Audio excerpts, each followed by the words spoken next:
Hello again, friends. It's time for In Other News. Upon request of many people who have dialed it in here, trying to figure out what the hell is going on with Syria. Seems like it's hot and heavy in current events, and indeed it is. And right this week, week of February 1st. In fact, it is February 1st. Tomorrow's Groundhog Day. Happy Groundhog Day. But let's get back to Syria. What's been going on there? Because it's in big news that they've been discussing Syria in a very big way at the United Nations Permanent Security Council. Well, I guess the whole Security Council. But the permanent ones are the only ones of any note since they have a veto power. And that's what this In Other News rant is all about. Because the Ruskies have come out this week and said, we will say Nyet to any movement, any military movement, or really any serious economic sanctions movement against Syria. And I think that's kind of a very big deal. The Ruskies have basically thrown down the gauntlet and said, we don't give a damn what the Syrian people, the Syrian regime is doing against the people. And this would be the Syrian regime of Bashar al-Assad, the al-Assad regime. Bashar al-Assad has been in power for about a decade. His daddy was in power for about 30 years before him. You can call it a one-party state. You can call it a dictatorship if you like. You can call it a monarchist one-party state dictatorship. You can call it whatever you want. It's one family that's held power over this country for a very long time. And before we get to the Russian moves, maybe very quickly, what the heck is going on there? Unless you've been hiding under a rock, which I'm often inclined to say, you've heard about this whole Arab Spring movement that's been going on across the Middle East for, gosh, it's going on a year solid now. Seems like it was about a year ago that Tunisia started this whole movement to throw out its corrupt dictator, and that sparked the Egyptians to have an uprising and finally get rid of Hosni Mubarak, a dictator slash president of a one-party state who had been in power for 30 years. Of course, Yemen has been in nonstop uprising for the last year and beyond, in a semi-state of civil war and uprising against their dictator-in-chief, Ali Salah, who's currently, by the way, hanging out in New York City getting medical treatment. And lo and behold, the UN is in New York City, where they're talking about doing something to Syria. New York City is all about what's happening in the Arab world right now. And, of course, the uprising in Libya, which saw Muammar Gaddafi be deposed and killed after 40 years in power. All of this revolutionary activity, this movement by the people to overthrow extremist, rightist governments, fascist/dictator, power consolidated and concentrated into the hands of the few across all of the governments in the Middle East. That's what they have in common. Even the ones where there is no revolution occurring, by the way. I mean, there's still strong monarchies in the UAE, Saudi Arabia, most of the Arabian Peninsula. So not everybody across the entire Arab world has decided to go to the streets and overthrow their rulers. But this has been a prevalent theme across the Middle East. And it's been happening in Syria as well. I think theirs started about the same time that Egypt got kicked off. The Egyptian one got a lot heavier and hotter a lot faster. The Syrian uprising, and that is the people basically saying we're tired of dictatorship, we want to have something else, some sort of democratic voice, some sort of a government that's semi-representative, something else. They've been doing that in Syria as well, but unlike all the other places, the Syrian regime has held on, and they've held on tough.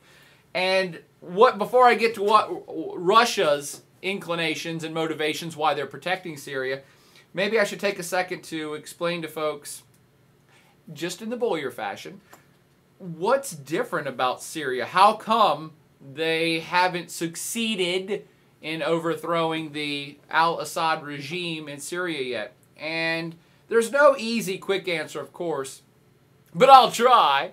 And just to compare it to other places, in Egypt, you have a situation where Egypt's army is really, truly an army of the peoples, okay?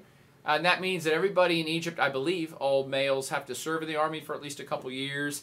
And it's a well-respected institution that is there of the people. It's there to protect the people and to be a strong defense for Egypt. meaning that it never was really at the total beck and call of Hosni Mubarak, even though he himself was a military man. So whenever the protest started in Egypt and Hosni Mubarak told the troops to go out and slaughter citizens, the troops were like, no. We don't think so. So to compare Egypt and Syria, whenever uprising started in Syria, Syria's military is pretty much the backbone of the government. It's the backbone of the al-Assad regime. It is currently. It was 30 or 40 years ago when Daddy al-Assad took over. He himself was a true-on military dictator, and he's a man of the military, and the military is there to, again, kind of pull it together and be the real power behind the scenes. I quite frankly think that Bashar al-Assad, the current president of Syria, I'm not sure I want to call him a puppet, but for sure, he's not calling the real shots. I mean, if he would say, hey, I want to open up the government and make it a democracy, the military is the one probably right now saying, no, sit down, Junior. We're the ones who are really in charge here. So the reason I'm prefacing that is that when Hosni Mubarak told the army of Egypt to go kill citizens to put down the protest, they said no. When protests started in Syria and Bashar al-Assad or the top military commanders went to the military and said, put down these revolts and protests with violent bloodshed if necessary, the troops said, yes, sir, and they have done it, and they are continuing to do it, and there's something on the order of 5,000 civilians dead at this point, which is why there's all this world protest about it. So Syria is a bit stronger in terms of the military, is truly backing the regime in Syria. That was not the case in Egypt. And to make another comparison to another Arab uprising, Muammar Gaddafi's Libya. He was a full-on military dictator for 40 years, completely out of touch with his own people, and people just kind of were like, whatever, he's in charge.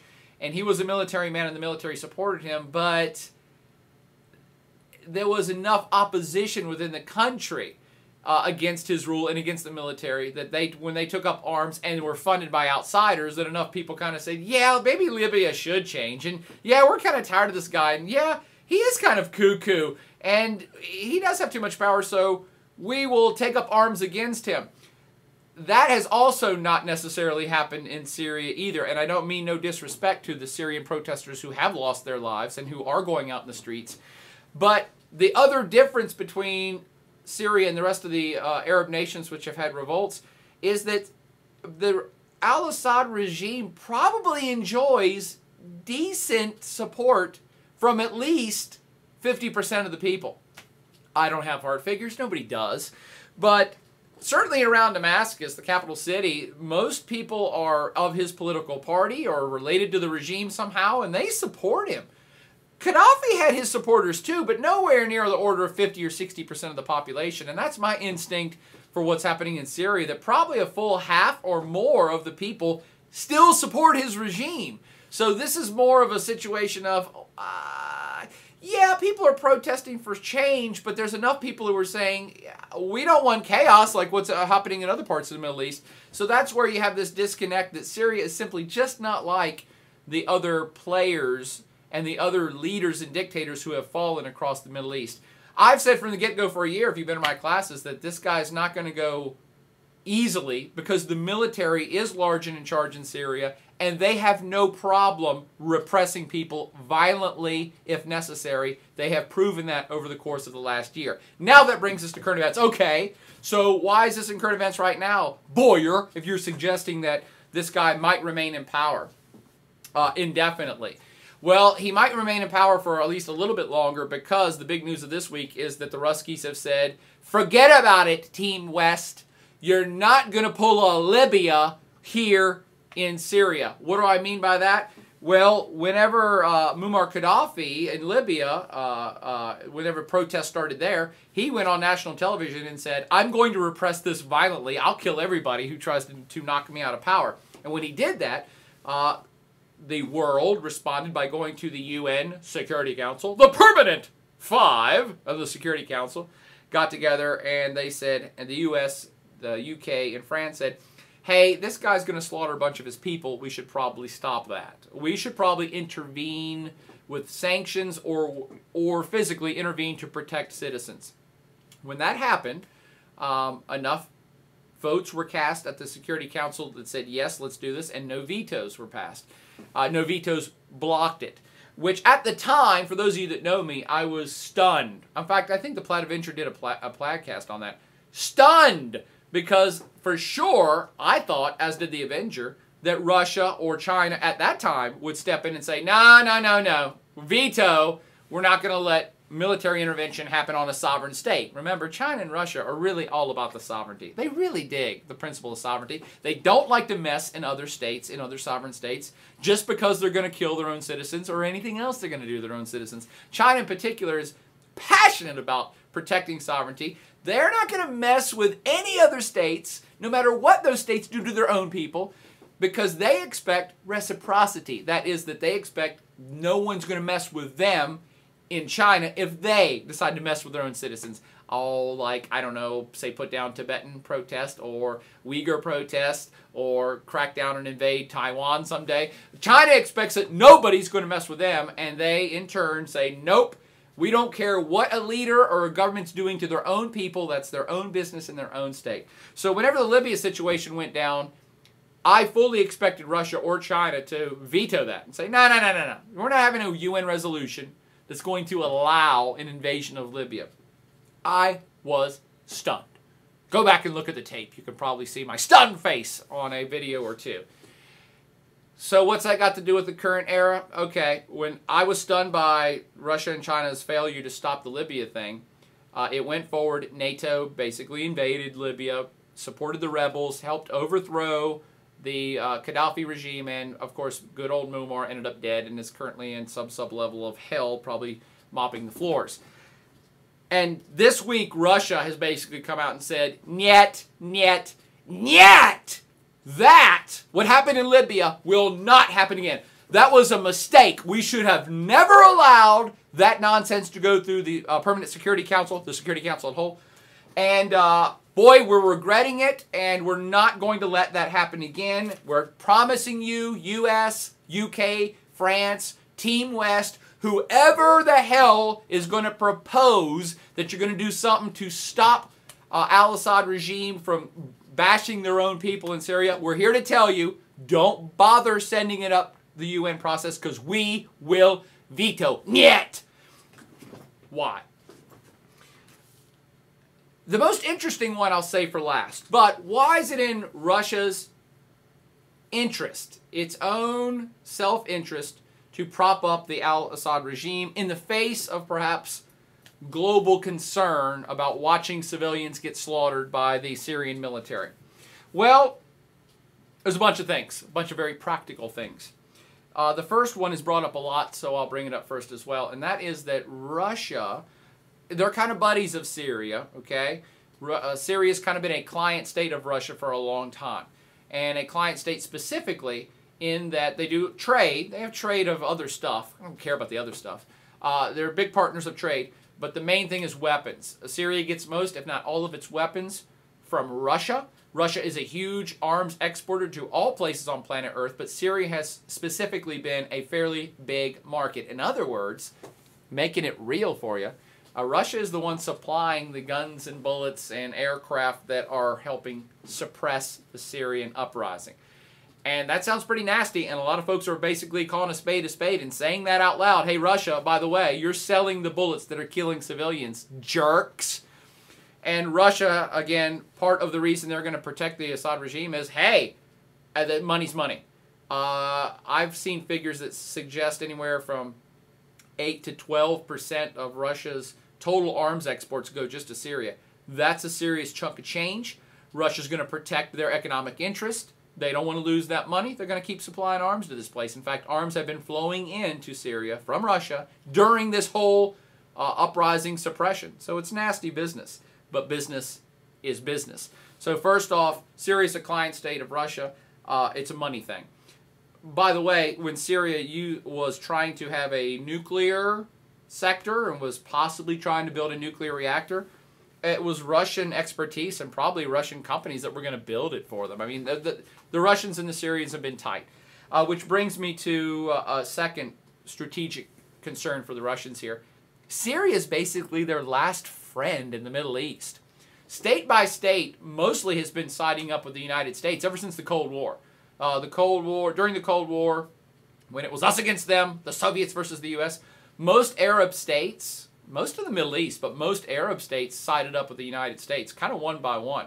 Egypt used to be an ally of the Soviet Union and then switched over to the U.S. side in the 1980s under our good friend Hosni Mubarak.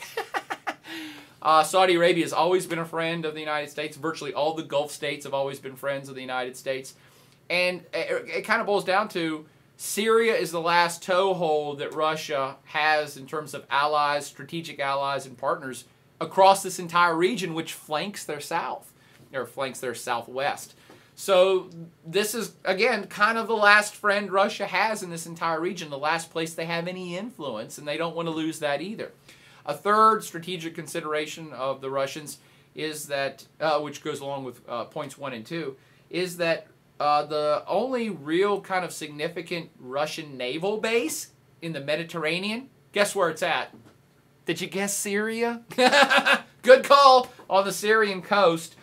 Russia still has access to the Med through their Black Sea ports, but even those are questionable for the long-term future because some of them are in the Ukraine.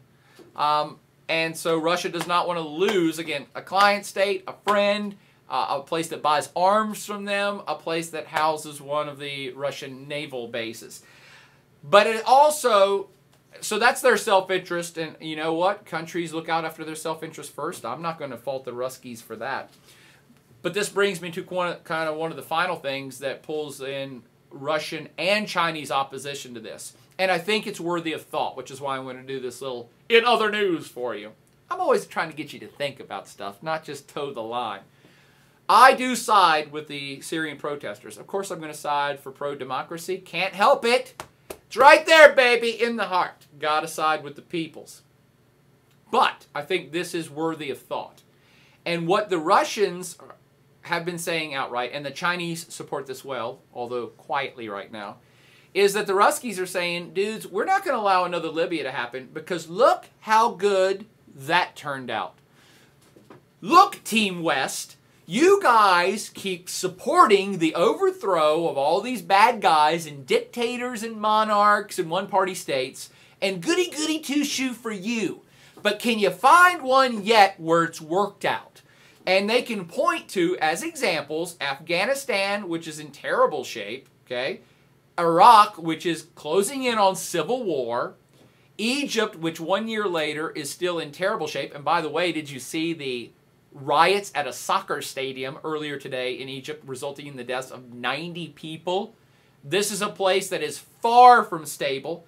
Libya, the one that's the hot button issue for the Ruskies and the Chinese, where they overthrew and killed Muammar Gaddafi, another state which is now bordering on chaos devolving into civil war, because now people in Libya who were used to be pro-Muammar have now taken up arms and are fighting the anti-Muammar crowd, which overthrew Muammar. So the Ruskies do, and the Chinese do, have a point here. They're saying, what are you guys doing?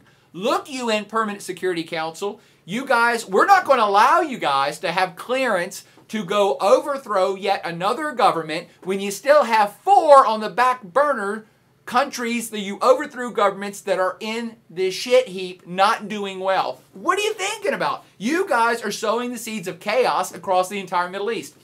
Now, again, back it up. I support the Syrian people. But that's a pretty good point. I certainly am not going to come out and say I support al-Assad and his dictatorial regime, because I used to think the guy's a pretty nice guy. In fact, I still do. And he has a smoking hot wife, by the way. Go Google that. He's an ophthalmologist, for goodness sakes. He's not a dictator, but he's a dude who's in the wrong place at the wrong time, and he's a puppet of the military, and he's got nothing to do besides toe the military line and do what they tell him to do, which is to repress this revolt. I can't support him anymore. He's killing people. He is responsible for killing people in Syria right now. But I get the Russian argument. And I get the Chinese argument here. It's like, okay, I'm all for freedom too, but who's helping these countries put themselves back together after the revolutions occur? And the answer is nobody yet. So before the Ruskies are going to allow the UN to jump forward and open the floodgates up for a perhaps military intervention in Syria, which is going to topple the government and cause new chaos, I think they're being quite honest at some point and saying, why? What good's this going to do? You're going to stop bloodshed from one angle to cause bloodshed from a different angle of a civil war. And I think, again, that's good food for thought. Again, I'm not agreeing with it, but I'm saying it is excellent, excellent food for thought, and that's what we're always trying to do here in Other News, is to get you to see multiple angles to what's happening on the planet and understand them a little bit better.